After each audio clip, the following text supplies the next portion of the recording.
In today's video, I'm going to show you how to deactivate a node in N8N so you can temporarily disable part of your workflow without deleting it. This is a useful feature when you're testing workflows, troubleshooting errors, or experimenting with different automation paths. First, open your N8N workflow and locate the node you want to deactivate. Click on the node to select it. Next, open the node options.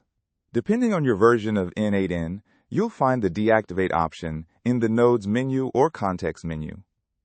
Click Deactivate, and you'll notice the node becomes visually dimmed, indicating that it's inactive. Now run your workflow. You'll see that N8N skips the deactivated node while continuing to execute the rest of the active workflow. This makes it much easier to isolate problems or test changes without deleting any of your existing node settings. Whenever you're ready to use the node again, simply open the same menu and select Activate to enable it. And that's how you can quickly deactivate and reactivate a node in N8N. Thank you for watching this video. Please feel free to use the affiliate link in the description